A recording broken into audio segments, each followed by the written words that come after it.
Ketika Nabi akan menyampaikan khutbah, beliau naik ke atas mimbar. Di anak tangga pertama sampai anak tangga ketiga, Nabi ngucap amin sampai 3 kali. Nabi ngucapin amin sampai 3 kali. Selesai Nabi khutbah, ditanya sama sahabat, "Ya Rasulullah, tadi kami dengar Tuhan mau naik ke mimbar ngomong amin sampai 3 kali. Ada apa ya Rasul?" Kata Nabi, "Saudara-saudara, ketahuilah, waktu saya pengen khutbah, Jibril turun. Kata malaikat Jibril, Muhammad, saya akan berdoa memohon 3 permintaan kepada Allah. Kamu aminkan doa saya." Logikanya, kalau malaikat Jibril yang doa, Nabi yang ngaminin, doanya tembus ke aras. Pertama, doa malaikat Jibril yang diaminkan baginda Nabi. Celakalah manusia yang dalam hitungan 1 tahun dia tidak pernah melakukan muhasabah, introspeksi, mengenang kesalahan dan dosa yang dia perbuat. Dia tidak mohon ampun kepada Allah Subhanahu wa Ta'ala. Nabi nyautin amin. Celaka manusia yang dalam hitungan 1 tahun dia tidak pernah muhasabah, nginget kesalahan dan dosa, dia tidak pernah mohon ampun kepada Allah. Nabi ngaminin. 1 tahun hidup santai aja, nggak pernah ingat kesalahan dan dosa. Padahal kita ini manusia, makhluk yang memang tiap saat kerjaannya bikin salah dan dosa. Nih, saya tanya nih, saudara yang hadir di Masjid Dakwatul Islamiyah siang ini nih, ada kagak yang kagak pernah bikin dosanya? Kita nih tempatnya salah dan dosa, betul apa enggak? Jangan sampai jadi manusia celaka yang nggak pernah ingat kesalahan dan dosa yang kita perbuat. Nabi ngaminin itu. Karena kita manusia tempatnya salah dan dosa, segeralah mohon ampun kepada Allah. Jangan sok suci, jangan ngerasa benar sendiri. Kadang-kadang kita juga nih, Bu, jangan gampang lihat penampilan orang. Boleh jadi yang kita lihat sederhana, tapi ternyata hidupnya menerapkan nilai-nilai ajaran agama. Boleh jadi yang kita lihat parlente, tetapi sesungguhnya jauh dari nilai-nilai ajaran agama. Jangan gampang percaya sama penampilan. Saya pakai baju batik kayak begini, pakai peci, bukan berarti saya orang paling bersih. Boleh jadi dosa dan kesalahan saya lebih banyak dari saudara. Tapi jangan sampai jadi manusia celaka yang didoakan oleh malaikat Jibril. Dulu ada iklan ini dulu. Makasih.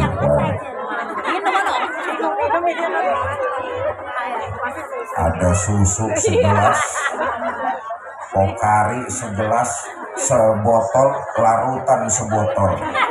Ada 3 macam minuman. Ini kenyang kagak, embek iya ini.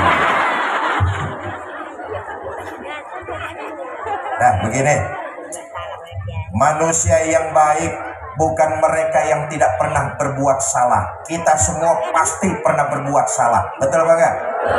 Tapi manusia yang baik apabila berbuat salah menyadari, lalu tidak mengulangi di masa-masa yang akan datang. Dengan kata lain, melakukan pertobatan kepada Allah Subhanahu. Agama memberikan tuntunan kepada kita, kalau kita berbuat salah, ikuti kesalahan itu dengan istighfar dan memperbanyak amal ibadah. Artinya mohon ampun kepada Allah Subhanahu. Sekarang kita lihat sejarah Nabi.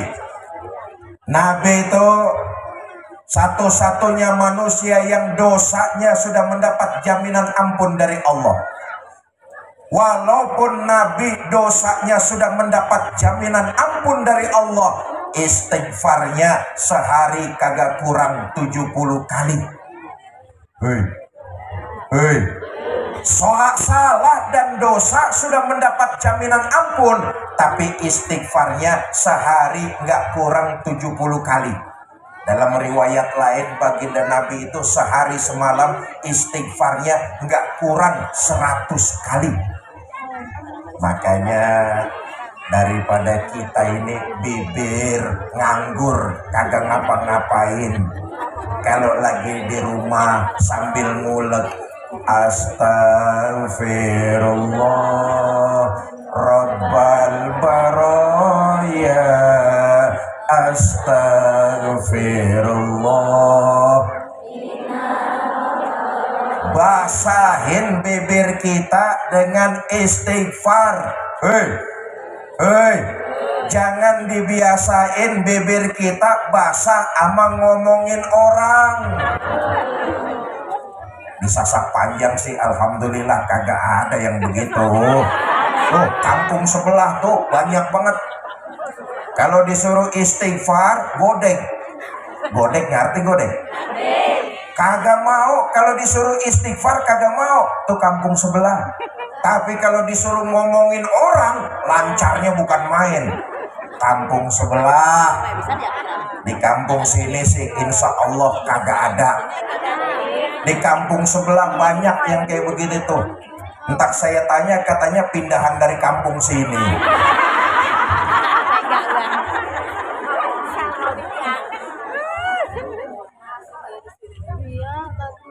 Emang ya iblis laknatullah alaihi itu paling jago ngecoh kita. Dihadirkan perasaan males kalau kita mau mendawamkan istighfar. Padahal salah satu amalan yang luar biasa ya istighfar itulah. Enteng diucapin tapi berat dalam timbangan. Salah satunya istighfar. Tapi karena iblis paling jago mau ngecoh kita sering kita tinggalin amalan ini nih. Emang iblis kan sifatnya begitu tuh, paling kagak demen kalau ada orang ibadah, termasuk ibadah zikir. Paling kagak demen tuh, dia bikin sibuk hati kita, dia goda kita hati kita. Nih kayak siang ini nih, ibu datang ke masjid ngikutin maulid, ini ibadah, insya Allah berlipat ganda pahalanya, amin. Tapi ketahuilah, iblis paling kagak demen sama orang yang rajin ibadah. Dari rumah hati kita digoda tadi sama iblis tuh. Ngapain lo datang ke masjid dakwatul Islam? Udah di rumah aja. Cucian pada ngembrek no. Mumpung jenter ada panas nyuci dah. Ntar pakaian kering udah siangan. Digoda hati kita supaya kita tidak datang ke masjid, tidak melaksanakan ibadah. Tapi saya bersyukur warga Sasak Panjang nih kalau urusan ibadah emang jempol dah. Amin. Lawan godaan iblis tuh. Enggak, saya mau datang ke masjid, mau ngikutin maulid. Nih ibu datang ke sini nih. Lawan godaan iblis waktu di rumah tuh. Datang ke sini ke masjid. Saudara ingat, masjid bukan daerah bebas zona iblis. Justru di masjid iblisnya makin gemuk.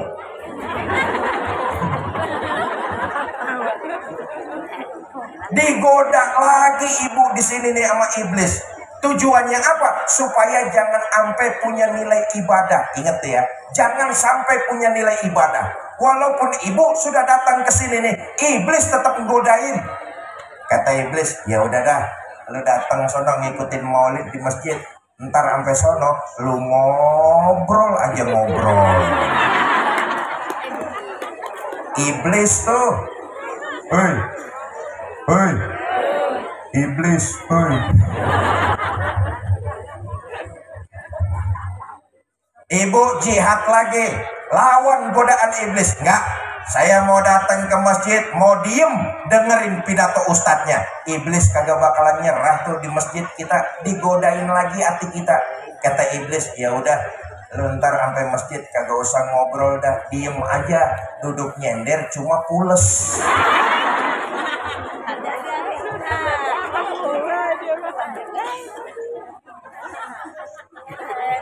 Bapak Ibu saudara-saudara, jelaslah bahwa agama memberikan tuntunan kepada kita.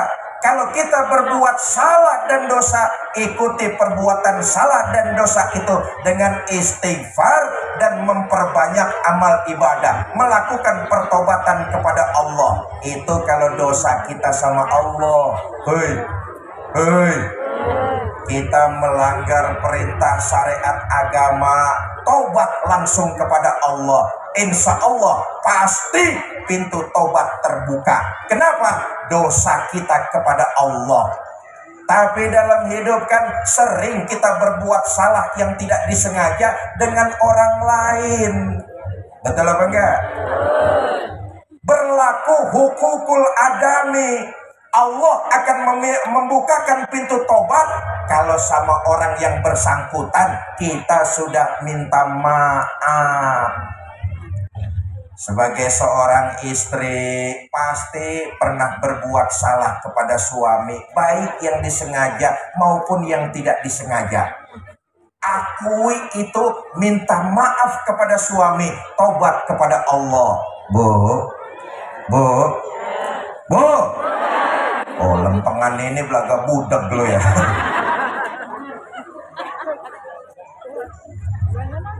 Begitupun sebagai seorang suami,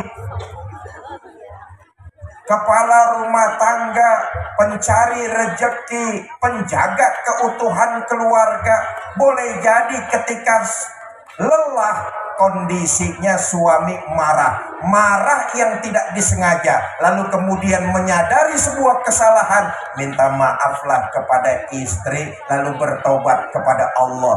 Jangan malu minta maaf kepada orang lain.